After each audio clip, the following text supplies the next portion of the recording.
Hello, everybody. Welcome to Hacker Practice, the show where I interview brilliant practitioners who share their systems and strategies for mitigating risk in a complex world.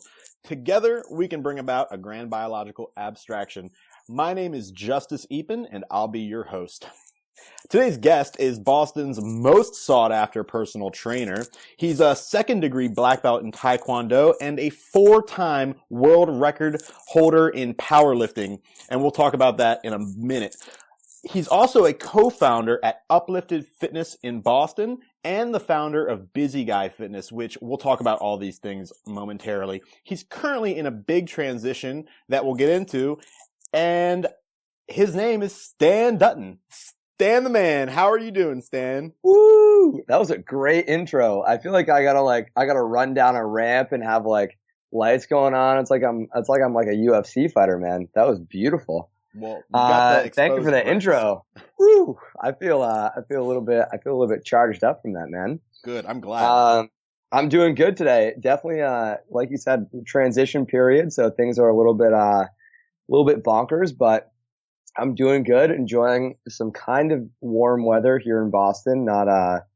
Not super beautiful, but more beautiful than a normal January day. So I'll take it. Actually, almost February day.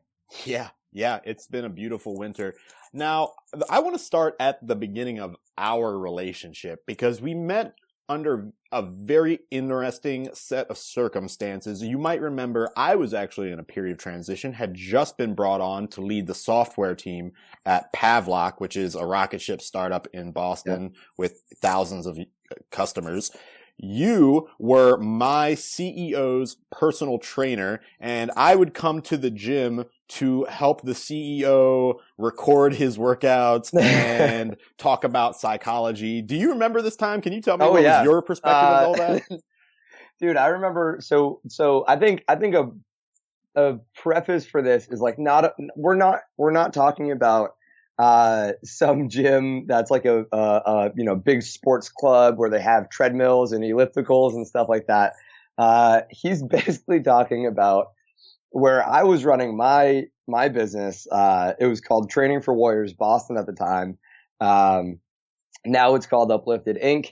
And what he's explaining to you guys is a very small room. So it was on the 7th floor of a building in Chinatown.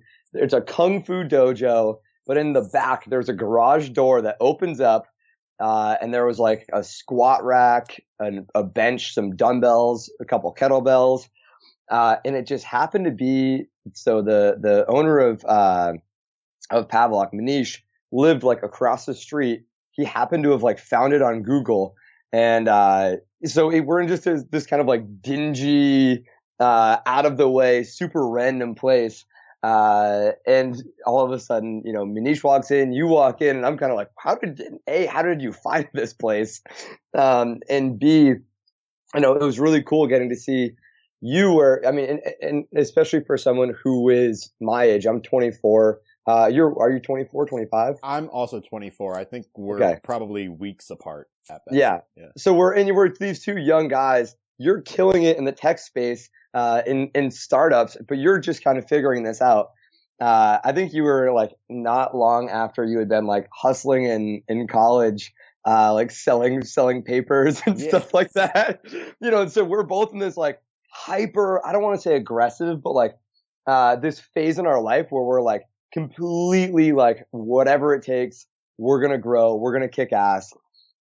And this drive, I remember even having a conversation with you where it was both of the girls that we were dating at the time where we're man, I don't know, how this is happening. They're super frustrated with us because we're working 30 hours a day and all this stuff. And so, yeah, we met in such an interesting and transformative time. I think that's the best way to describe it. Transformative. Speaking of dating, which we don't normally get into on the podcast, I just want to point out that you and I are experts at batting above our league.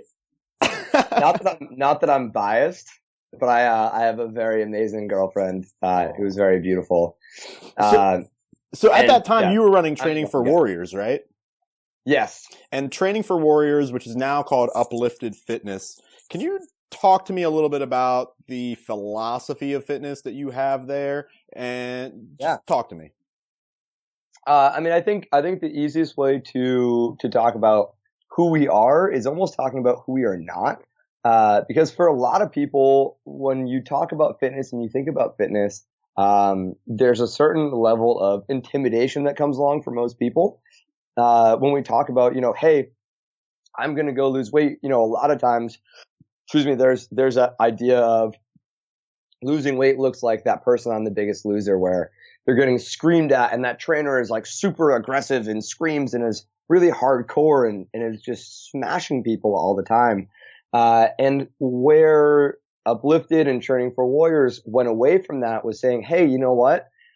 We can be a really great coach and a very empathetic person, and really meet someone where they are and design a program around that and do at the end of the day, the thing that's in the right or in the best interest, for that person.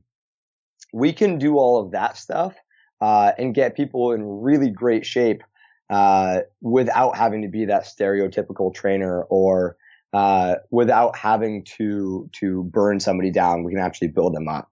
And that's really where everything that we do stems from is more or less integrity. Mm-hmm. The way that I put it when I share you with my friends who are looking for trainers is that Stan puts the fun in functional fitness. Absolutely. And actually, I just posted on Instagram today. I posted a picture of a program that I was writing. I posted it on Facebook too. And, I got to read the program that I wrote. And this is for two of our members who will be in, these guys, Jeff and Stu. They're awesome. They've been with us for a long time. And I think a big thing is in fitness, part of it is the coach's job, to make it fun and not be that guy who's yelling, but not be that guy who's just science, science, science, science, but to be a coach and to be that person where you actually make it fun to work out, because I don't even like to work out, to be honest with you. Like, I don't enjoy it sometimes. Like, my legs burn, I get sweaty, like I smell bad afterwards. And it's not the most enjoyable experience. I'm sore the next day sometimes. But when it becomes this thing where it's like, hey, I'm going to go and I'm going to exercise, but I'm going to be around people who I really like. There's going to be a supportive environment. I don't know what's going to come out of Stan's mouth next. It becomes a fun place to go. Yeah. So this is what I wrote into their program. So 2A is a sideward band lat pull down, which is not a real position. Sideward, it does not exist. But then the other thing that I wrote in was bro shit in all capital letters. And I think that fits into exactly what we were talking about, where it's like, it's fun, it's funny, but it's also, these guys like to do arms at the end of their workout. Maybe that's not the number one. Oh, well, if you're trying to gain muscle, you should get bench press instead. They've already done bench press in that program, but B, the other thing is that like they really wanted to work on getting bigger arms, and that's just a fun way. We'll throw in bicep and tricep stuff right at the end, and they have a great time, and they come back and they enjoy our sessions. And I think training for consistency is even more important than training for doing the best training program in the entire world, because if you can't be consistent, it doesn't matter what's in the program. Right. And so I think part of what you're saying is that you use fun and positivity as a reinforcer, and that's how you get such high compliance rates with people actually showing up and working out. And that's why people pay you a premium. Yeah, absolutely. Okay. And I think a lot of times people go too far in one direction, right? Like, people will obsess with how do you build the best training program? But they forget, like, for most people, for you or for me even, that might not be the best program for them, because even though scientifically it's the best, the science behind it is great. You're taking away, you might love to train arms, but we're taking arms out. You're not going to want to do it. And so making the program fun, whether that means being a ridiculous human, but also making sure that there are just fun parts to the workout itself, that feed into whatever you really enjoy doing. Right. The best regimen is the regimen that you adhere to. Now, a moment ago, you said that sometimes working out can be painful and difficult. And I want to dig into that, because you're a 4-time world record holder And I want to become a world record holder, really just for the bragging rights. So it's pretty awesome. I want you to coach me through this. Let's say we're going to do an experiment. I have 6 months of free time, and I want to break at least one world record in a physical fitness realm. You know me. You know my body type. I think you could probably explain my body type better than I could because I'm not, familiar with the scientific terms for it. And you're also familiar with my general level of fitness. Can you talk about, this 5 foot 8 inch tall brown guy that you've trained a few times and how you would train this very average person into becoming an elite world record breaking athlete? Absolutely.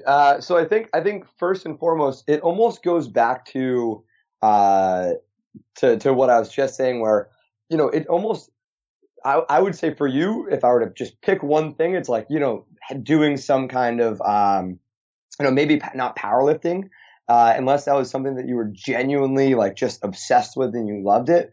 But I know, you ran a good bit when you were, a student. But also because you are a relatively small guy, you have great endurance, maybe doing something where it's like, let's look at a push-up world record, or a pull-up world record, or a planking world record, or a squat world record. So where you can play to your physiological strengths. For me, I have disgustingly long arms. I have like a 30,000 foot, wingspan. Probably not that long, but it feels like it's that long sometimes. And so that makes me great at deadlifting. But can you talk about why? Why does having long arms make you good at deadlifting? It shortens the range of motion. So, okay. I don't have to lift it as far because I got gorilla arms, and I'm like, my hands go down to my knees, so I can pretty much grab something off the floor and it travels a couple of feet and I'm done. But the most important question is, realistically speaking, training for a world record is super painful. It's not fun, right? When I was training for these world records, I was putting in 2 hours a day, eating a crazy amount of food. I was training to the point of like, wanting to just fall asleep and cry after my workouts because they were so difficult. So my question for you is, what would be something that you would be willing to go to that point for? I'll be honest with you. The only kind of exercise that I have been able to consistently do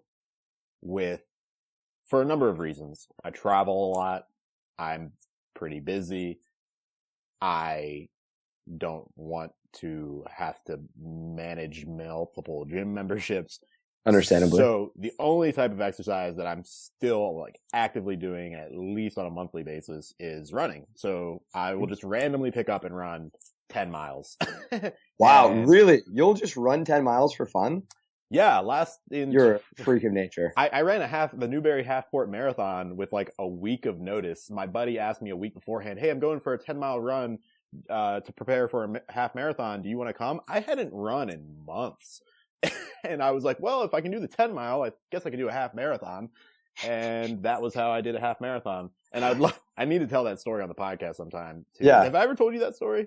No, we're on a podcast. You're halfway through, like you're giving us the premise. Okay. Let me hear the story, man. So I will tell the story. I usually like to focus on the guests, but in this case, I'll tell the story because it's hilarious. So I am a casual runner and I run, at best a couple times a month. And my buddy Lucas comes to me and says, "Hey, we're running this half marathon. It's a week from today or tomorrow. And we're going to do this 10 miler tomorrow to prepare. Do you want to come with us?" And I said, sure. So I did the 10 miler. It was brutal. Lucas and our mutual friend Hannah smoked me, obviously. And then a week later, we go to the half marathon, the Newburyport half marathon in Newburyport, Massachusetts. And I start running, and about a mile in, I realize that I have to poop really bad. And so there's porta pots at every mile marker, and I get to the second mile marker and there's lines at the porta pot. I get to the third mile marker and there are lines at the porta pot. And I'm trying to get a lead on Lucas and Hannah so that way I can poop and then they can catch up to me and hopefully I won't be too far behind. But at the 5th mile marker, I just had to go. So I jump in line for the porta pot. I'm waiting. I see them run by. They're waving at me and so happy, so fast, and have such great endurance. They've been training for months for this half. I finally get into the porta pot. I do my business and I explode out of this porta pot, sprinting full speed as fast as I can, and just trying to catch up with my friends because they had this goal to break 2 hours. I didn't think I could do it, and I thought they might slow down so I could catch up, and I didn't want them to do that. I really wanted them to hit the 2 hour mark. So I'm sprinting. I literally run as fast as I possibly can for the next 7 miles. Oh, and Jesus. Eventually I passed the 2 hour marker guy, and I realized that they must be nearby because that was their goal. And so I really put the jets on in the last mile of the race, and I catch up to Lucas and Hannah, and they're so happy that I was able to do this. And I said to myself, well, I beat everybody else. And by the way, I want to go into my mindset to do this too, because essentially my thought process the entire time was just looking at the fattest person in front of me and thinking to myself, I can't lose to that person. Once you get to the 2 hour marker, there's nobody fatter than me in front of me. Yeah. So I'm just struggling. I see Lucas and Hannah. I catch up. I say, now I'm going to beat them too. And I put the jets on for the last quarter mile or whatever. Lucas doesn't have anything left in the tank, but Hannah is like, nah. And she puts on the afterburners and smokes me by a solid 3 or 4 seconds, which is a lot in a quarter mile sort of race.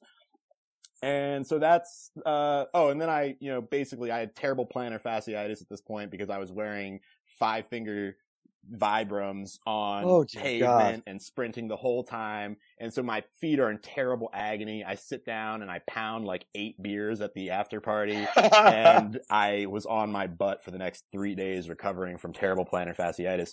And that's the story about how I broke 2 hours in a half marathon after taking a poop. And then got drunk immediately afterwards. I got totally sauced just to deal with the pain, and they had to drive me all the way back to Boston, and I just slept the whole time. So I think this is a perfect example of like, that's something that you are naturally very good at. So, you already have the natural ability to be super fast. But that actually brings up a great point where, when we look at, let's just keep using that world record breaking example. The biggest thing is minimizing, potential risks, right? So let's say you want to run the fastest half marathon in the entire world, but you wanted to do that in 6 months. The training is going to be intense. So that means that the methodology that we use, has to take that into consideration and minimize, okay, it's going to be uncomfortable, right? Just like the training program that I did was not fun, but what you didn't see, I could post the cool pictures of squatting and benching and deadlifting and, my numbers going up. But what you didn't see was me laying down on my back with my feet in the air before my workout, patterning my breathing, right? And, reteaching my body how to breathe. And because then that allowed me to brace better and, unlock some more or less like central nervous system blockages so I can lift more weight and little things like that. And so then that's a perfect example of us saying, look, you want to break this world record? You already naturally have a good base. Let's just make sure that you can handle the training. And I'm not a running coach by any means. I couldn't say, oh, well, we're going to do these waves for running where this is your long distance day. This is your sprint day, stuff like that. But I think that the underlying philosophy in that is, let's keep in mind that the training is going to be intense. We have to match that with a longevity plan so that you can make it those 6 months. Because a lot of people do. I mean, there's Couch to 5K, which is great, but how many people do the 5K and then say, I'm going to do a marathon or a half marathon? But, and I can say this as a coach, I've worked with thousands of people, and most people have horrible feet. Like, not in the sense of I'm grossed out by feet, but like, our feet want to be a stable and strong joint.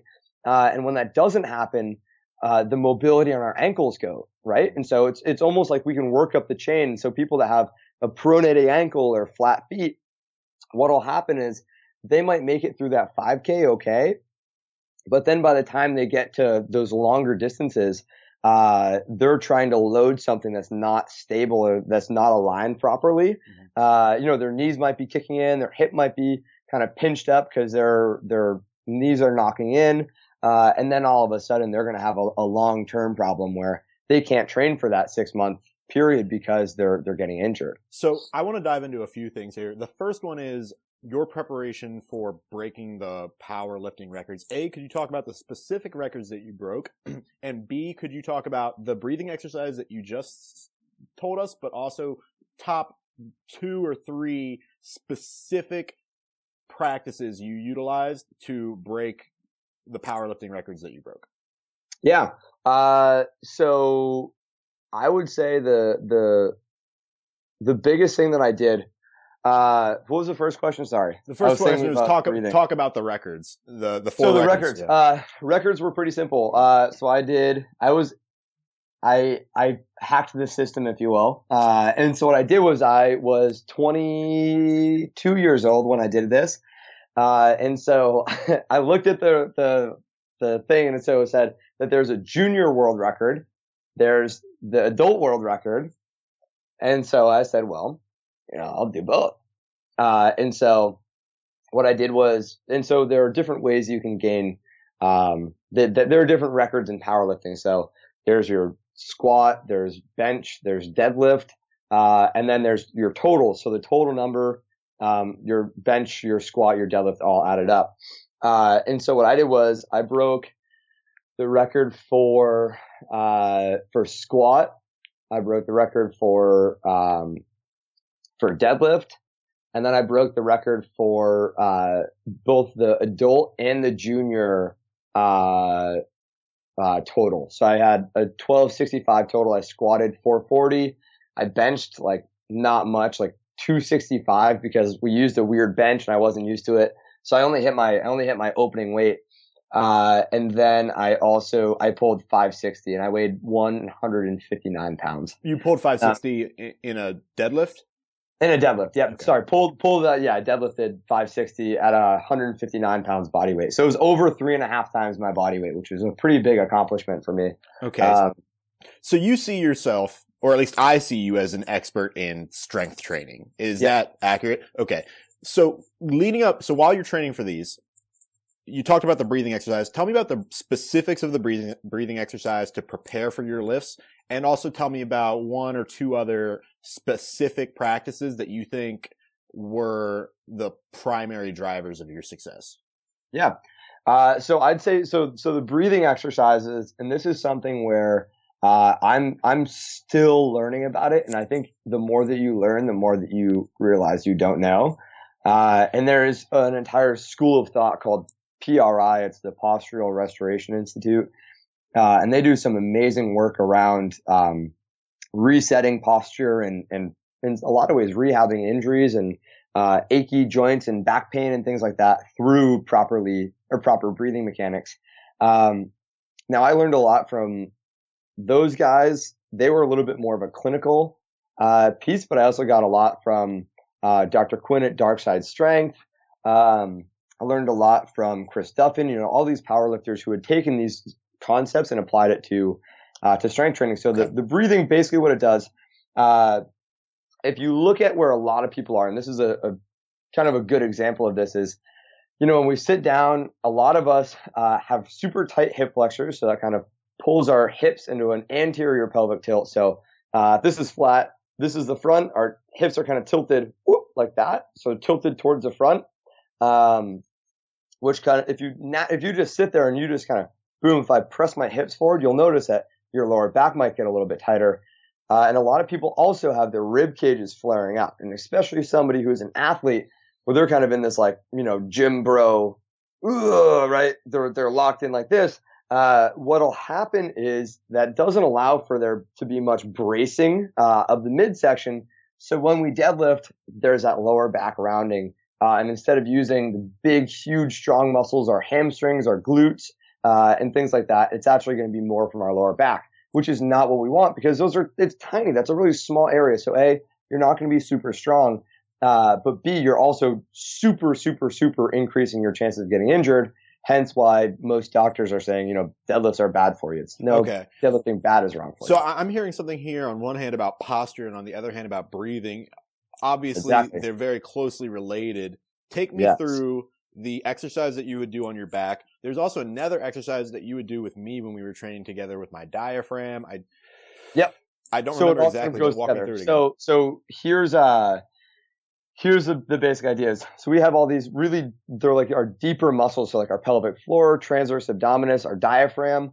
Transverse abdominis. Can you tell me what that is? It's like a corset. It's like if you had like a corset that went around your midsection, right? Okay. And so what'll happen is if we breathe properly, we can turn those guys on and they'll naturally just kind of pull our hips into the correct position, pull our rib cage down. And it's not necessarily like a yoga breathing, but instead, it's maybe a little bit more forceful. And a great way to practice this, I've probably had you do this before to figure out what this feels like. We would do this standing up. We have somebody put their hands on their collarbone and you take a big breath. And if they notice, my chest came up first, right? My collarbones went up. That means you're breathing through your chest. But if we can practice breathing into the belly, big, huge inhale, and then our collarbones won't move too much.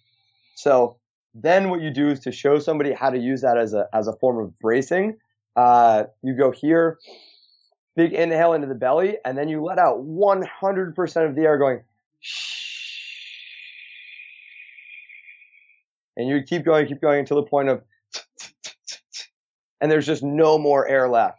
Now, obviously, letting out 100% of your air before you deadlift, horrible idea, but really like almost breathing to the point of like you're spitting without spitting. What that does is that turns on all of those deeper muscles, pulls that rib cage into place. And because of that, your body's now in a more, the stable joint, your midsection is now the joint that needs to be stable is finally stable instead of it not being stable. So your brain and your nervous system will say like, okay, we can handle more load. So you're actually making yourself stronger. Okay. So there's two parts here I want to jump into. Yeah. The first one is this exercise around, hey, when you're breathing, if you breathe in and the first motion that you feel through your collarbones is arising, you're doing it wrong because you want to breathe through your stomach and expand your diaphragm. Mm-hmm. Okay. Yep. So there's this idea of sort of testing your current breathing habit to establish, am I breathing through my belly first? The second part here that I'm hearing is an exhalation exercise where once you totally deplete the contents of your lungs by a forceful exhale and then continued incremental exhale, what you're essentially doing is you're establishing a geometry of the spine that is conducive to heavy lifting because there's no gigantic pocket of air in your chest that can cause problems. Now, so talk me through, what is this exercise that you were doing while you were laying on your back? Is that part of the exhalation, or talk me through step by step how to do it? You actually don't want to let out 100% of the air before a lift. It's just a good way to kind of turn on, okay, here's where it goes. So what I would do is, before a lift, it's and like one hard breath, like I'm spitting without spitting, right? And I'm keeping most of my air actually. Because that'll just kind of help to brace my spine, and keep all those muscles turned on. When I was laying down on my back, that was more patterning that, and laying down on my back, my feet were on the wall, knees at 90, hips at 90, and I would keep my hand like right below my ribs. And as I would inhale, I would try to make sure that I was pressing my belly up, or like I would feel my fingers rising. And then as I would exhale, I would try to feel my rib cage come down a little bit. And it's more of a very low intensity, great way to say, okay, the right muscles are working for me to breathe. And you can actually like kind of going on a little bit of a tangent, but you can actually turn that into something that you do before mobility drills, and that'll increase your mobility by going into a more parasympathetic state where your body's going to do really well. That's why they tell you to breathe in yoga and things like that. Okay. I love breathing exercises. I've got a handful. So this is a rabbit hole, baby. Yeah, we could talk about it. It's funny. It wasn't even on our outline, but talking about it, I love talking about breathing exercises. I would love to include some resources in the show notes, specifically for the exercises that we've discussed, but we'll move on here. I want to talk a little bit about strength training and a specific activity that I'm going to get into. But first of all, do you have any specific supplements that you would recommend for strength training? So I'm just getting in, let's say that I've been going to the gym for a while and I'm getting stronger. I'm kind of hitting plateaus maybe, and I want to start supplementing in order to maybe overcome some plateaus. I'm not a professional lifter. I'm a casual lifter just trying to stay in shape, but I do want to continue growing because stagnation is the devil. So talk to me.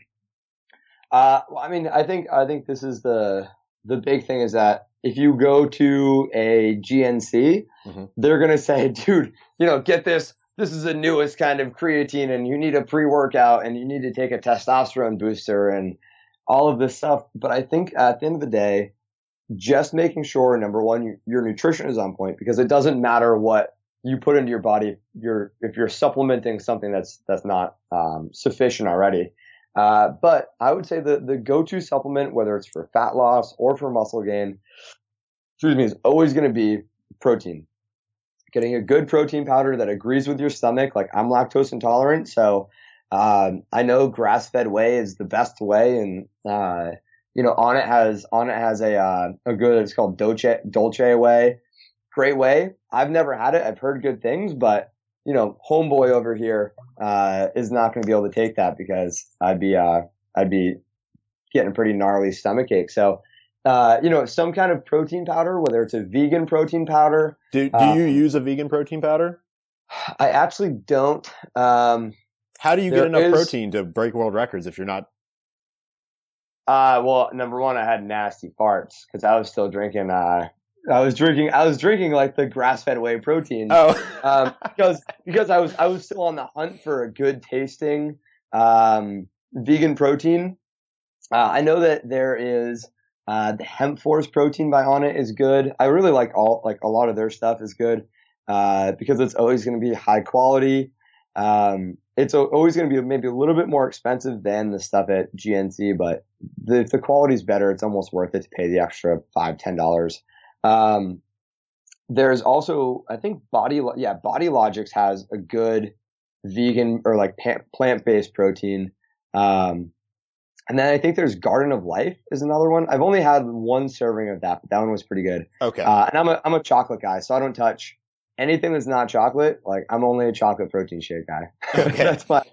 I can only speak to those flavors. So for the total, amateur, I'm casually going to the gym, I'm lifting, I want to break some, let's say, plateaus down. If you're not already taking protein powder, you're not even doing like the very basic. Now, let's say I am taking protein powder. I'm a pretty obsessive nutritionalist. I wake up in the morning, I eat greens and sardines, and then for breakfast, I eat salmon on a salad, and then I'm taking, protein shakes, first thing in the morning when I wake up and also between every meal. So like I'm getting the protein. I'm really working hard, but I want the extra like edge. Are there any supplements that you would go to for the edge? So I would say, and this obviously depends on the person, but and strength what being their the goals goal. are. Strength being the goal. Strength is a goal. Creatine is the next step. Creatine monohydrate. Get anything with Creapure creatine. Just get the straight monohydrate, like 5 grams a day. It's literally the best strength and mass building supplement that you can take. Okay. And talk me through the risks of using creatine, because there's a lot of controversy around it. Yeah. I mean, I think there's a lot of controversy that isn't well deserved. It's a lot of people that don't understand what exactly creatine even is. There's a big concern with a lot of people about there being a significant amount of dehydration that can happen. And yeah, in some ways, but being dehydrated is bad for you no matter what. So I would say before you even consider protein shakes, you should be drinking enough water. But what it does. So the controversy is more on the dehydration side. But what it does is it helps your body more efficiently, or it helps your body generate a little bit more power, for that 1 or 2 repetitions, which in the grand scheme of things makes a big difference. And it works through the Krebs cycle using ATP. so it's not something where it's a hormonal testosterone or something like that. So if can you tell me more? What is the Krebs cycle? What is ATP? So long story short, what it does is it just gives your muscles a little bit more energy. Okay. I think that's the best way to describe it without going to like biology and things like that. Gives your muscles a little bit more energy. And long story short, what will happen is you'll have a little bit of extra energy for that couple extra reps. But the only downside is that it does pull a little bit of extra water into the cell. And so what will happen is you can become a little bit dehydrated. So that's where the controversy is really going to come from. The good news though, and I think a lot of people that are totally misinformed, usually it's like a parent or, maybe not a doctor, but usually like that concerned mother of the teenager, they're going to go, well, is it a steroid? It says that it's going to make you bigger and stronger and faster. Is it a steroid? And it's not hormonal. It's not something where, if you take it, you're going to mess up your hormones. There's no long-term negative effects as long as you take it in a smart and safe way. Let me ask you this. What would happen? Do you know what would happen? Is it dangerous to take creatine if you're not working out? Well, I don't know about not working out. I would say it would probably just be ineffective. But I can tell you from experience, actually, when I was in like not eighth grade, when I was like a sophomore in high school, I got super into working out. And being an impatient teenage kid, I started taking like a literal shit ton of creatine, to the point where I was like, basically the doctor was like, I couldn't eat food. Like my kidneys started shutting down. Like I would like vomit all the time. Like I was in really rough shape. I wouldn't eat and I would just keep taking creatine. Like I was an idiot. But it was just like this pursuit of like, I need to be big. And basically the doctor was like, look, if you don't stop, like you'll be on dialysis soon. Okay. Which is scary when you're 17 years old. Don't take too much creatine. You could screw your kidneys. Yeah. I mean, okay. And by too much creatine, I mean like, don't take like 4 times the recommended dosage for 4 times as long as they say you're supposed to. Now, this is a really dangerous game to get into. This is a dangerous game to get into, but I'm in the business of dangerous games. Let me ask you this. What were the earliest symptoms that you were taking too much creatine? Like, what is like the warning sign that someone who is pushing the limits what is the warning sign that they should look out for, that they should be like, oh, I'm taking too much? Mine was nausea. This is strictly speaking from experience. I was just like severe nausea. And then it was like a loss of appetite and nausea. I never had like kidney pain or anything like that. Anything going on with the downstairs organelles? No, it's non-hormonal. So like if I was taking a ton of steroids, if I was taking steroids, I'd get like, we call them bitch tits, where it's like you start gaining, it's called gynecomastia, and you get like breast tissue from all the built up estrogen in your body because your body's looking for homeostasis. No, it was nothing like that. My balls didn't shrink. I think they're an average size still. Oh my goodness. Bitch tits is going to get me in trouble with some special interest group. Okay. But this is like the bodybuilder, like, yeah, no, I get it. It's easier to say than gynecomastia also, so. Okay. But we'll link the gynecomastia in the show notes. I want to go to, yeah, exactly. So, I want to ask a specific nutrition question now. So a friend and I, and perhaps some of my audience, are going to be engaging in a 3-day fast, here in the very near future.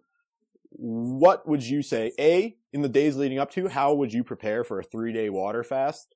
And B, what are the benefits of fasting? Can you talk to me about your experience with fasting and the nutrition around fasting? Sure.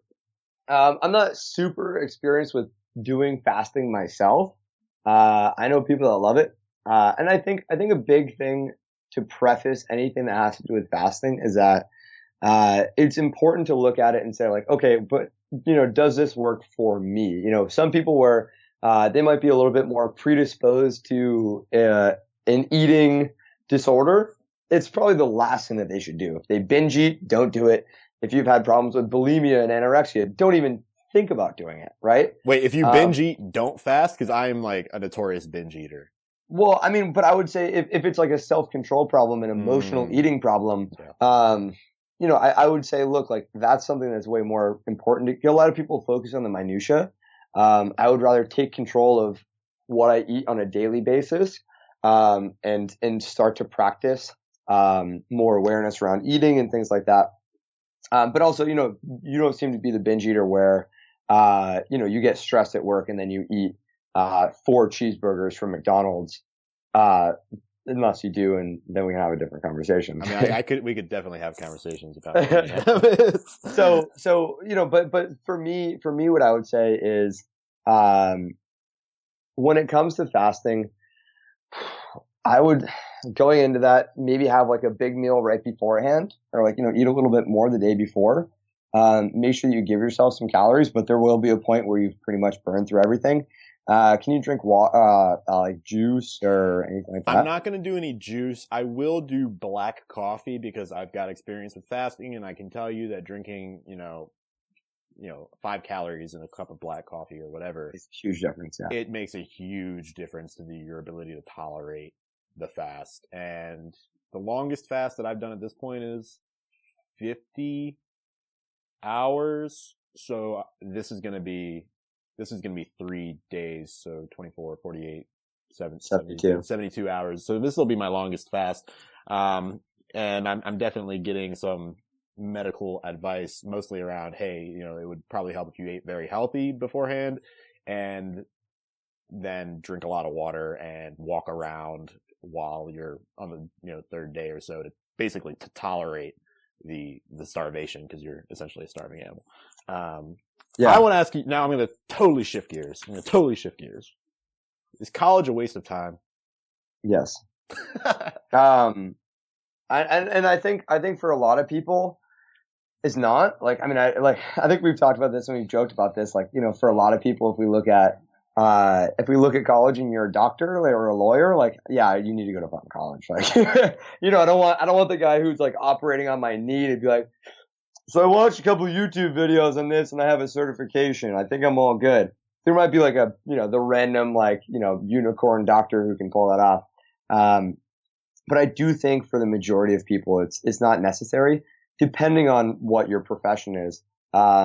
Because especially the way that college is now, where it's, look, everybody has a college degree and most jobs don't really care, because they're like, look, like, we want experience over that degree. And a lot of the people that teach in the colleges don't have that real world experience. So the shit that they're teaching isn't real. Like, they're not teaching you, the things that are going to help you with a real life job. Like, I know a number of architects, and they're like, architecture is amazing when you're in school and you can have this like total like blank slate. You can just do whatever you want. And then in real life, and you become an architect, you don't realize how much red tape goes into it, and politics and, just bullshit that goes into these things. And you learn the most through that. And training is no different. Like, there are so many people with exercise science degrees that are working at the exact same pay rate as a personal trainer in a Boston sports club. Except that guy with the personal trainer certification doesn't have 50, 60, 70, $100,000 in student debt. So do you see, because, you and I both, well, I don't know, I went to college for a couple of years and dropped out because I was making more money writing papers. Yeah. But yeah. I don't know if you went and then dropped out, or you just never went. I talked to my last guest was Jesse Anderson, who's basically a genius. I mean, definitely a genius. And he never went, and he had some pretty strong feelings on this too. I'm curious if not going to college or not finishing college has actually been a benefit to you. Like, have you turned that into a strength during your career, and how so? Yeah, I mean, I would say right now, if I look at what I've done, I'm 24 right now. And if I look at what I've done with my life since I would have gone to college, I graduated from high school, didn't do anything for a year, except for like work at the YMCA and be a personal trainer there. Trained just a ton of sessions every week, got a lot of hands-on experience, didn't have a lot of knowledge, but I had a lot of experience dealing with clients and, going from training that 9-year-old kid, who was a basketball star back home, to the next hour, I'm training a 97-year-old guy, for a half hour, right? And, literally like that contrast when you're 18 years old, and you're just getting started was huge. Then going to a personal training school for 3 months, being a trainer at a gym for like a year and a half, and then owning a business where it's all training all the time for 3 years. I think where that's left me, is a completely different view of the world compared to that person who has to just start where I was, coming out of the YMCA, where I'm like, oh, okay, there's all of these different things going on, and I have to figure out how to talk to clients. I have to figure out, how do you build your own business in a personal training studio or in a gym? And the reality is, like, the majority of the things that you learn, I haven't talked to you about one thing that I learned in personal training school.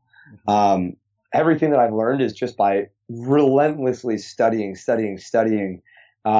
finding great resources online and absorbing that information as much as I can. Mm-hmm. And I think that for most people, that's where the gold is. It's not in that $50,000, student debt that you have from that, getting your, and this is just fitness, obviously, but, from getting your bachelor's degree in this, but instead, it's in, having that hands-on experience and absorbing as much as you can from the best people that you can. And I would say even, if you look at where most businesses are going, they're looking, depending on what the position is, they're looking at like, okay, well, how many Instagram followers do you have? Like, they're looking at stuff that has nothing to do with that because they want to see like, what is your persona? Who are you? What do you bring to the table? Because I think they've realized that a lot of jobs, especially with technology, are so easy to get. A marketing job, being able to talk and to market and things like that, you don't need a degree to do that, right? You can learn a lot of that stuff. Do an internship for a year and be a good copywriter, and you're going to be a beast. Well, it's interesting because at one point a degree was a differentiator, and now it's almost the opposite, where not having a degree is a differentiator. I've been considering experimenting with putting high school dropout, even though that would be a lie, on my resume, just because I think it would make me a more interesting candidate.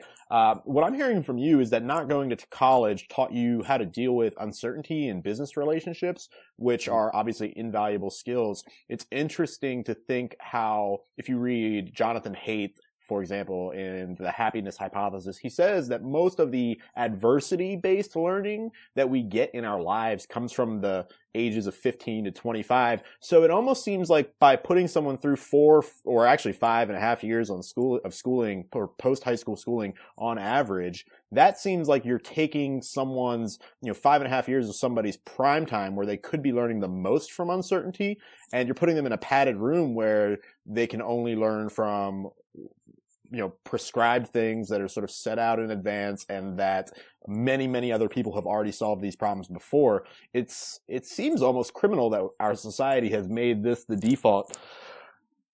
Anyway, I could rant about it, and I'm sure that I do. One thing that,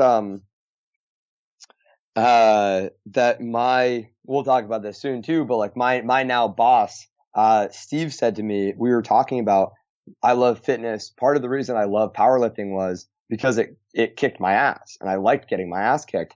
But one of the things that he said it was from, I can't remember who said it, but it was like, suffering requires us to grow.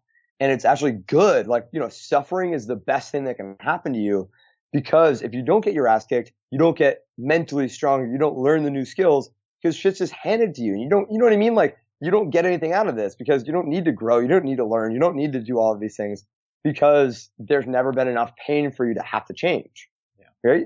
Pain is the only thing that's ever going to motivate. Pain and pleasure will only be the only things that ever motivate you. So you have to feel a certain amount of pain for you to grow and become better.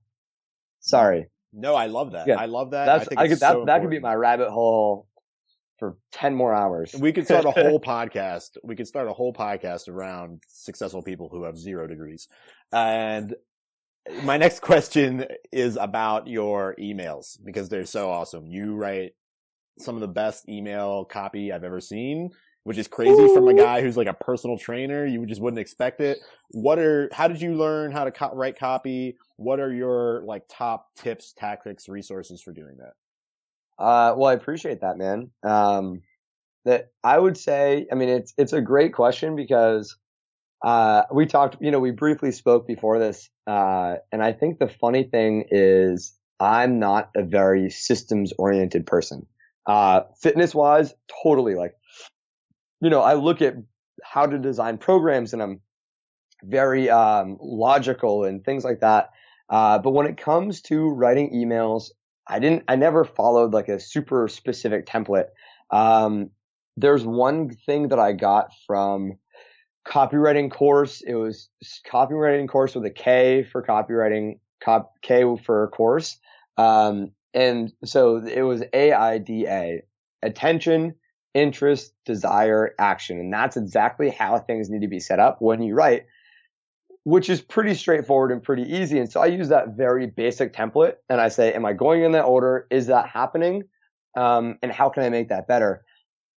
But with that being said, I think for me, the best thing that I've ever done with, or in relation to becoming a good copywriter, is just getting past my own bullshit, but explaining to people how I'm doing that. And being totally open, totally honest, totally vulnerable, with people. And I think that's huge because a lot of people, when they write copy, what they do is they do a few things that I think is just completely wrong. And I think fitness is the perfect example of this, where it's I'm perfect. I had this great life. You want to be like me, so you should buy from me, right? But instead, I kind of go with a more like Seinfeld version of copywriting, where it's like I'm completely not perfect, and I'm dealing with these. I remember I wrote an email about like having a panic attack, right? And it got some amazing responses. Not just in the sales realm, but also in the like responses of like, man, I had no idea. Like I do the same thing. Like, I feel like my chest is tightening up when I'm laying in bed too. And, one thing that I think is big is getting past your own bullshit and learning how to be empathetic. So even if I'm writing an email that doesn't have to do with copywriting, or so it doesn't have to do with fitness, being able to say, who is this person? How can I really put myself into their shoes? And how can I feel their pain? How can I know what their pain is? Let's say it's someone who is battling with student loan debt. They feel constricted. They feel constrained. They seek freedom. They feel like this really shitty feeling. And how can I empathize with that? Right. And tell a story about my life. I remember we had a complaint one time from someone who was never going to buy from us. Like they didn't even they lived in a different country. And they just happened to know somebody that I knew. And they said like, they don't really like all these daily emails that are going out because they think you're just making up stories. And I'm like, no, like this is all shit that's really happened, right? This is just real stuff from my life that I've taken a lesson from, and I'm just giving that lesson to the world, whether they like it or not, that's fine. But I think being able to look at who the person that I'm speaking to is, getting really clear on that, feeling what emotions they might be feeling, and then saying, if I was that person and I felt what they were feeling, what would I want to hear to make me say, yeah, that's the right thing? And then writing it not in we are Shell gasoline and we want you to buy our gas because we are great and we like, fueling everybody's cars. See you at the pump. Not saying that, but instead, saying it like it's a fun email or a fun, text message to a friend, like, hey dude, don't forget to fill up your gas tank. You don't want to break down on the side of the road again or whatever. I like that Shell a lot more. Yeah, exactly. Yeah. Like, but people buy from people, like, and I think, fitness especially is a good example of, my buddy Paul Moore. I don't want to keep getting you in trouble, but my buddy Paul Moore, who's in fitness email marketing, like guru, where I've learned a lot from him just in the way that he explains how he emails, and he'll basically tell you the exact same thing. He keeps them really fun, really engaging, but also does a really good job being just completely transparent, completely vulnerable. I feel like but, Paul Moore, dude, when you introduced me to this guy's oh, you know who? Okay, cool. Yeah, we were amazing. sitting in an Equinox and you were like, oh, you Oh, like yeah. my copywriting. You should see Paul Moore's copywriting. So I followed him and this guy is the Donald Trump of copywriting for email. Totally. It's crazy. Everybody should follow Paul Moore just to see how the diversity of good copywriting can be, just how different it can be from what you're used to. So here's, I mean, you can almost use Donald Trump as a good example. Copywriting actually has to be polarizing, right? Like you actually want to reject people. Like if you read his emails, they're so fucking offensive, but I love it. Like I like offensive things. I think it's funny, right? But then there are also, he calls them mush cookies who don't like that. And then they unfollow him. So what he's doing is he's separating himself and getting even more response from the people that really love him and weeding out people who he doesn't want to work with because they couldn't handle who he is. But one of the things that I see, and this is a very Paul Moore, since you've perfectly prefaced who he was, one of the things that he said at a conference that I went to was the problem that a lot of marketers have is it's like they're at a bar and they see some girl that they want to talk to and they walk up to her and they say, "Hey, I have a dick. Do you want to suck it?" and all of a sudden, like, what's the response gonna be like? It's gonna be like a punch in the face, and that's how most marketing is like, "Hey, you're fat. Do you want a workout program?" Like, oh my God, why would you say that to me? Oh my, are you serious? Like, that's exactly the response that most people get when they see marketing. But what he said, he's like, "But what's going to work better and have a way better end game if you're like, hey, what's your name? I like your watch. Like, that's a really cool watch." Yeah. Right? And you get to know the person and you humanize yourself, you humanize them. I think it's just like, that's the direction that marketing needs to go, I think, if they want to keep making sales, because the internet can smell out bullshit from a mile away. Yeah. There are a lot of good examples of crazy marketers out there, crazy copywriters. Paul Moore's a good example. I love that dude. I wanted our next point of conversation to be about life coaching, because you do the higher end of your business is, you kind of start with fitness because it's such a core part of life. But you do have clients who are paying you extravagant amounts of money to help them with more than that, to help them with their personal lives. And what I found, I've done a lot of coaching too, obviously at Pavlok. I've coached hundreds of people who were trying to break bad habits and build good habits. Now I'm doing coaching with entrepreneurs, specifically around business habits. But I've never had a coaching client in a professional capacity who did not also have personal life spilling into it. So, let's start with the business side. How do you sell high-priced coaching services? Like, what are the specific tactics that you learned that after you learned it and started implementing it, you were like, wow, I'm so glad I learned that. That's changed my business for the better because now I sell all the time using this specific thing. Can you talk about those tactics, those systems? Yeah. I would say for us, once again, it all starts by, acknowledging your bullshit, telling people about your bullshit, working through your bullshit, and kind of giving them the lessons that you're learning along the way. Yeah. Being vulnerable. Because being vulnerable, but a big piece of that is because when it comes to selling a high ticket item, there's a little bit more seduction involved. And also that allows you to market to them better because you're actually just marketing to yourself. And you look at what am I the most insecure? But you're talking about your own problems, and a lot of people will match that. Now, when we look at the systems that we used, it's a lot of, here's the pain, here's the pleasure, here's the path. Here's A, here's B, here's how you get there. But using examples from our own lives, to talk about that. Like, and a lot of the guys that we talk to, in that life coaching realm, it was very easy for me to use the example of, being that like burnt out, super stressed, working super, super, super hard, which, I still do work super, super, super hard.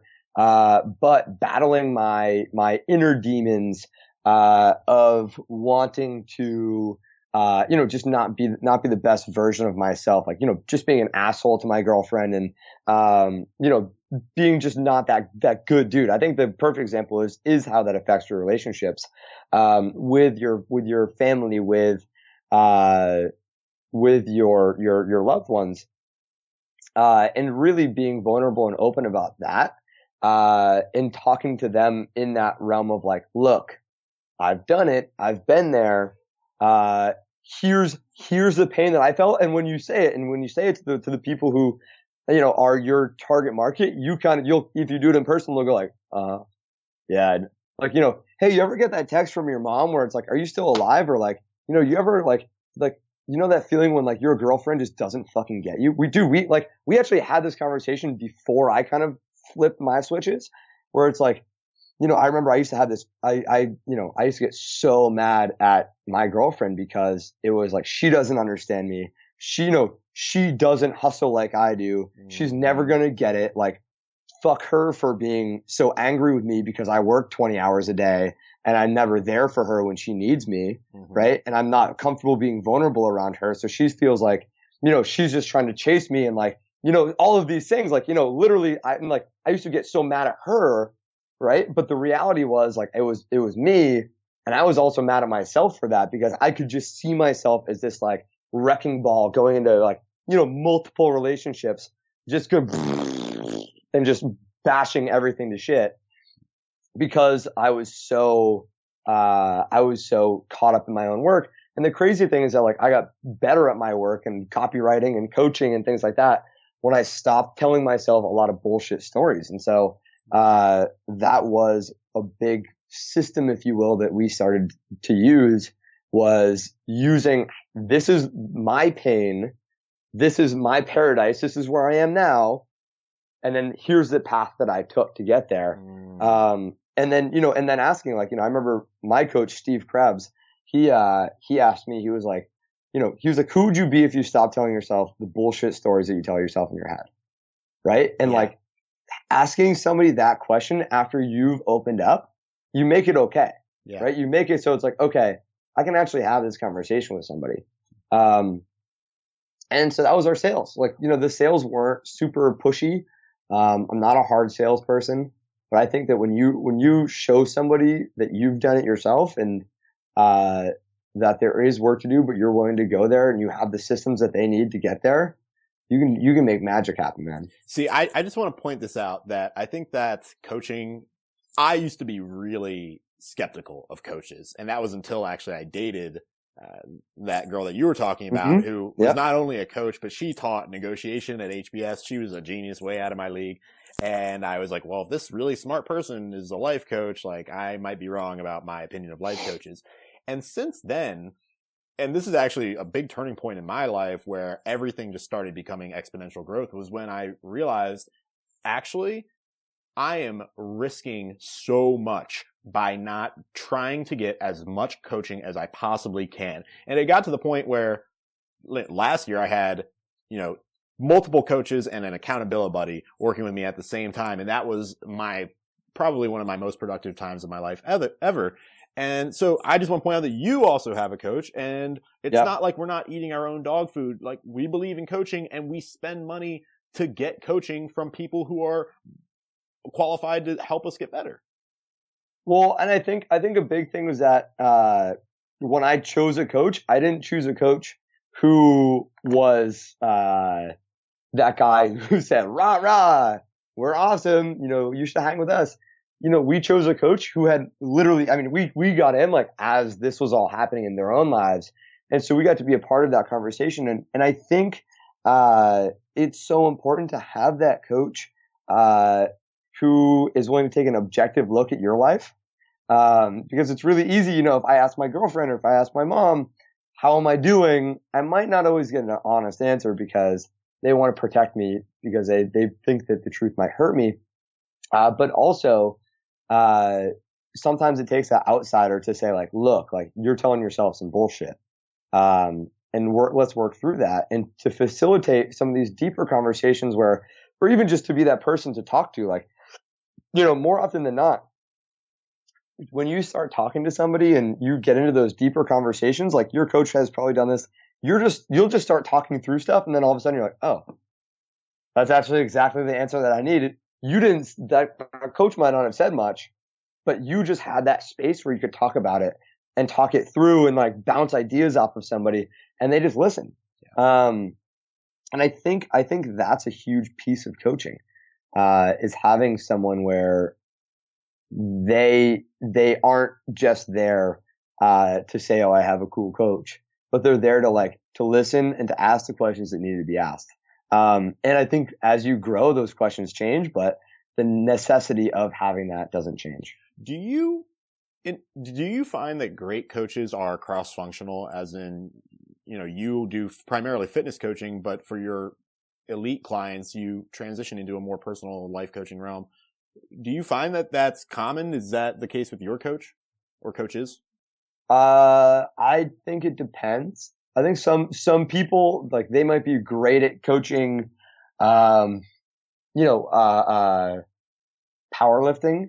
but their personal life might be fucking horrible. Yeah. And I would never take life advice from that guy, right? Mm-hmm. And I think that is you don't want to be the dentist with wooden teeth. So it's like, I think a lot of people are very quick to give advice, mm-hmm. but it takes a lot of learning. And that's actually, I've almost in some ways stepped away from doing, touching any of the business stuff, because, we'll talk about this in a second. Like, UpLifted is kind of falling to the wayside. Like, that's going to be going away pretty soon. And so we're saying, like, you know what? Let me talk about the stuff that I find to be, the most effective for me, which is, I can talk about fitness, and I can talk about, copywriting, and I can talk about marketing and training the mind, but, I would never take but I would never take, the how to do the ins and outs of a business from me right now, because I'm like, fuck, I clearly didn't do something quite right. Let's figure some stuff out. Okay. So we have to segue at this point, because everybody's wondering, like, what are you talking about? What are you talking about? What is going on in your business? What is okay. So I talk a lot about black swan events. I think that what's happening to you is the result of a black swan event. Can you talk me through what is happening for you, what the event was, where you're going? Talk to me. So here's exactly what happened. We are a small group training studio, in downtown Boston. When you saw us, we were in a small room. We moved into this back room. Long story short, we were subleasing from, a kung fu school. Things were going well. And then all of a sudden, we started to say, like, oh, well, we really want to look at new spaces, because we'll be changing our location, at the end of, 2018. So let's start shopping around. But then all of a sudden, kind of out of nowhere, and our landlord, our major lessor, so not our sub lessor, the person who we were renting from, but the person who we were renting from, who they were renting from, the owner of the building, more or less walks up to the people who own or who run the floor that we're on, and we're renting from, and says, like, you guys are out. We did not approve of you ever subleasing, even though we've known about these people for 3 years. We didn't approve of them subleasing. So if you don't kick them out, we're going to kick you out, and we're going to sue you. Mm-hmm. And so, we got a lawyer, obviously, and we're like, this is not going to happen. And so long story short, we talked them out of suing us, because we were like, look, you've known about it for long enough that this is not a possibility. But we did say, look, like, my business partner and his wife are pregnant. My business partner's wife is pregnant. My business partner, Nathan, is not pregnant because he doesn't have ovaries. But his wife is pregnant, who is also one of my business partners. And so their life is going in a very different direction. And we accepted something where we would be out on February, or the end of February. And so what happened was, we said, like, you know what? Our job is to, keep everyone's best interest in mind. And we're going to accept leaving, with no promise of UpLifted ever happening again. And if it does, it would happen in a completely different way, simply because. So let's talk about this. You had a business. It's called Yep. Training for Warriors. You decide Yep. you don't like that franchise, that brand. You change to UpLifted, which is more in alignment with your own values, et cetera. Yeah. You have a profitable, thriving business. And then what happens essentially is all at one time, your partner and two of your partners who are married to get to each other, get pregnant, which is probably alone would have been something that you could have dealt with. Yeah, but no in big combination with the unexpected real estate problem, which in Boston, where real estate is extremely expensive, so expensive, and in man. extremely high demand, it's like that alone probably could have put you out of business. But in combination with the children being born, it's too much, and it's unexpected, and it comes from nowhere. And in retrospect, it all makes sense. Oh, you could have planned for both of these things, but not really. Well, I mean, yeah, if we had known, hey, you're going to be out at the end of February, if we had known that in May of 2016, it would have been much easier than if we had found out, we found out like end of November, early December. And it was like, oh, that's when things became official. We're like, oh crap. And in the midst of all of this, like we had a business partner leave. We had both of our coaches leave. And so all of a sudden it was just me, just my business partner, just my other business partner. And then we hired one coach who could only make it in like twice a week, for like, 4 total classes. So, it became all of a sudden this massive workload. Because of the massive workload, there's no way for me to be able to sell things because I was just training and coaching for 14 hours a day.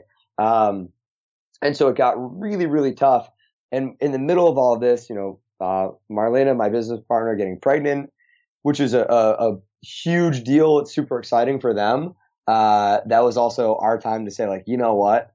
Trying to build a space and taking out, maybe this massive loan, could potentially be a really, really bad position to be put in as you're like just getting ready to have a baby. And so we decided, we're like, you know what? We're just going to pause things. And I think it's actually, I'm rather excited because although the hardest part was saying to our members, like, look, we're closing, and telling them that and trying to make sure that they're all going to a good place. I'm rather excited because I feel like it's almost like I've graduated from college, and I've learned so much and I've grown so much and I have all these amazing connections with people. I met you basically through that because I was in that building. I think that to me is like the best thing that could have possibly happened. And now I get to grow and learn and become and do more. I love this. I love this reframing of something that could be bad into something that's actually a positive. And it's really interesting for me because most of the people I'm talking to are kind of at the peak of their careers in the sense that they are like full speed ahead, getting a lot of traction in their businesses, whatever. And what I'm talking to them about is like, my question to them is saying, hey, you're growing very quickly. You're thinking about product, about traction, about sales. What you're not thinking about is that you've got cash flow to protect, you've got clients to protect, you've got intellectual property to protect. And have you even stopped to think about, what the threats are and to these things that that your business 100% relies upon, all three, like any of these things, right? Like if any of these legs of the stool break, you're sitting on the floor, right? So I'm asking people, hey, like when you're at the best possible position, how are you thinking about these threats to your livelihood? And what is your planned response? And, pretty much nobody actually thinks about risk until it's already, happened to them. And so with you, I'm so happy that we can have this candid and vulnerable conversation about, hey, unexpected things do happen and they do shut down really promising and really thriving enterprises. I mean, it was shocking when you told me this. I think I had a fit when we were on the phone talking about this. You were very surprised. Just because you're someone that I admire so much, I really look up to the people sort of in my peer group, especially anybody younger than me or close to my age who just achieves in the entrepreneurial space. And, again, you've turned this into a positive thing by deciding on your next steps, which I think is going to be even better for you because you'll have complete creative control. Talk to me about Busy Guy Fitness and where you're going now. Yeah, so I'm doing two things. So I'm building out Busy Guy Fitness, which is, an online coaching platform specifically engineered for the busy guy. Because I kind of talked about this earlier, but you should always market to and sell to, the people who you understand the best. And I think that fits in even better with fitness when, we start talking about, well, who are the people, that I can associate with the best? Well, it's the people who are working their tail off and maybe travel a lot, and they want to stay in shape. These traveling salespeople that I know, where they are traveling, a couple of days a week, and they have just so much trouble saying, well, I want to get in shape, but I'm going to client dinners and I'm spending so much time, at events that I never really have time to go exercise, or, I go to these hotel gyms and there's like 3 dumbbells and a treadmill. Like, I can't get in shape, doing that. And I think that's, to be honest with you, I think those are, not a problem with motivation. I don't think that's a problem with people wanting to be fit. These people are actually pained because they're like, man, I want to get in shape and I want to look good. I'm just so busy that I can't get myself into the gym. I can't have a regular gym membership or a trainer. And so it's more of a problem of, well, how do we A, hold you accountable, but B, create things, think outside of the box a little bit, which is just fun to do for me. So that you can have these, even if it's a 15-minute body weight workout that, like, right before you go to bed or right when you wake up, you bust this out really quickly, and that will keep you in shape and help you keep kicking ass and taking names, and actually make you even better at your job because you'll have more energy and you'll be a little bit more confident, but without sacrificing the most important thing, which is time. And also, not trying to tell you to, hey, go get a gym membership when you don't have the time or the energy to go to your Planet Fitness, down the street. So that's Busy Guy Fitness. We're going to be doing a lot of online coaching. A big thing for me is I love working with people where, I can write these programs, film these videos, and have really good conversations with them about, hey, how are things going? What can I help you with? And that are go-getters, and they're actually going to do the program. And they're not just going to say, oh, well, whatever. I pay my online coach $97 a month, and, he doesn't really care if I do my workout or not. So that's the direction that Busy Guy Fitness is going. And also, I don't even think that I've told you this, but, I'm actually an intern also. I went from, and I read Ryan Holiday's Ego is the Enemy and Obstacles Away. And, I'm a big fan of his work. I read Ego is the Enemy like too many times to count. I listened to it. I don't read books. I listen to the audiobooks. But I listened to it. And one thing that's really stuck out to me, was the fact that I think a lot of people, they go from like, A to B to C, and part of that B is, so it's like they start their career, maybe they go to school and then they become an intern or they're mentored by someone and then they own a business or they become successful. And what I did was I went to school, I worked at a gym with just like no mentorship whatsoever. Basically they said, oh, you have a training certification? Here, you'll make $25 an hour plus commission. Here's how you sell. Go kick ass and take names. Like, we don't really care what you do. But I never learned the business side of that. I never learned, how to provide an excellent customer experience. And so I actually, when we found out that UpLifted would be closing, I reached out to a guy named Steve Bergeron, who's right down the street from UpLifted, very similar culture, very similar community, very similar setup. But he is, kind of that like plus one, like he's 30 years old. He's spent a little bit more time, just learning, and he's been mentored by some of the bigger names, in the fitness industry. And he's friends with these guys and has learned a whole bunch. And that being under his wing and being a part of his mentorship or his internship program is allowing me to see like, hey, I had the right ideas when we opened UpLifted, but it's not giving me that like trial by fire. You own your own business, and you have to figure this stuff out as you're going, but it's it's learning from the people who have perfected it. And I'm looking forward to that a ton, and taking that knowledge that I gain and adding that into Busy Guy Fitness, adding that into the training that I do for myself, adding that into the training that I give to clients and things like that. Because I think that that's something where a lot of people skip that, right? Which is, it's hard to do that because it requires you to forego your ego. Yeah, I think it requires a remarkable amount of humility to come out of a successful business that you built from scratch with a partner and to say, you know what, I still have a lot to learn here and I can learn from someone else with more experience than me. Let me go be a follower. And that's really what that book, Ego is the Enemy, is all about, is having the humility to do hard things. I wish that I had Busy Guy Fitness a few months ago because I was on a mini retirement bouncing around Europe with 2 bags and just staying like in hostels and campgrounds and wherever I could, set up my tent or my, post up my bag. And I definitely got out of shape. I mean, I was drinking rosés and eating croissants and just. I feel so much sympathy for you, man. It was so really hard. I don't know how you did it, buddy. It was so funny. I was sitting at like probably one of the best restaurants in Nice, and I was eating foie gras and beef liver and drinking rosé in the middle of the day, and I decided it would be a perfect opportunity to make like a Tai Lopez style douche video, and then I just never shared that video with anyone. Because we wouldn't be doing this interview if you turned into Tai Lopez.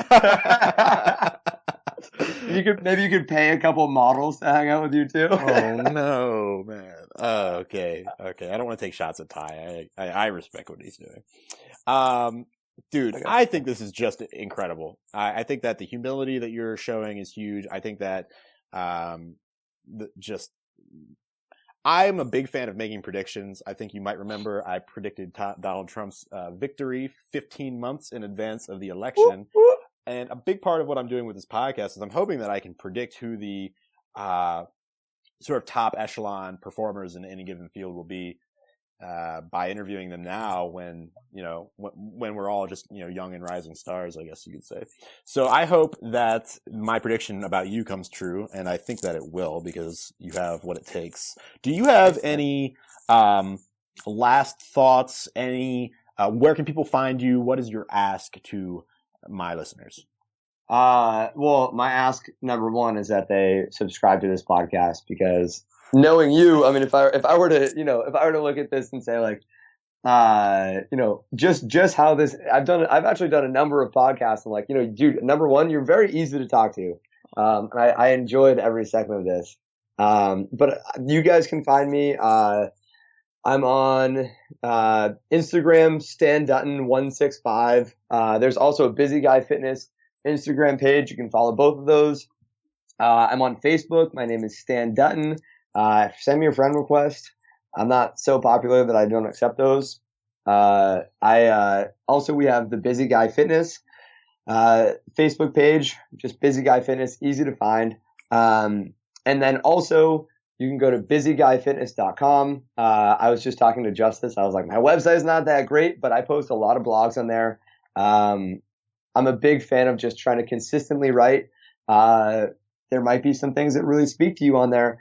Usually it's a mixture of kind of like what we did today, some fitness stuff, but a lot of just like whatever's happening in my head, and my philosophies on life sprinkled into, how to get sick biceps or something like that. Awesome. Stan Dutton. I am looking forward to utilizing Busy Guy Fitness, and I will post all of those links in the show notes. Thank you so much, sir, and you have a great rest of your day, and the same goes to my audience. Thanks, man. I appreciate it. Thank you so much for having me on. Of course. Thank you so much for listening to this episode of Hacker Practice with my good friend Stan Dutton. He really is a terrific personal trainer, and if you're in the New England area or near Boston, you should definitely give him a call and sign up for whatever he is offering at the moment. He's a terrific athlete and a great person to train with. Really motivating and enthusiastic and happy, just someone who has a contagious positive energy, which probably was noticeable in the episode. So before you go, if you enjoyed this conversation, do me a favor and hit that subscribe button wherever you are. Also, leave us a review on iTunes. Those reviews, at least the positive ones, help us climb the charts so more people will hear these conversations. Finally, if you didn't enjoy the episode, or even if you did, we want to hear from you. Leave us your feedback at hackerpractice.com. That's hackerpractice.com. This is the show where hackers practice the art of conversation and sharing their knowledge, tips, strategies, tactics for excelling at their field in a short time. So this was a new episode 3 of Hacker Practice, Season 1 with Stan Dutton. Leave us your feedback at hackerpractice.com. Leave us a review on iTunes. We really appreciate it. And hit that subscribe button to get the next season when it becomes available. Thank you so much for your time today. We hope you enjoyed this episode, and we look forward to hearing from you.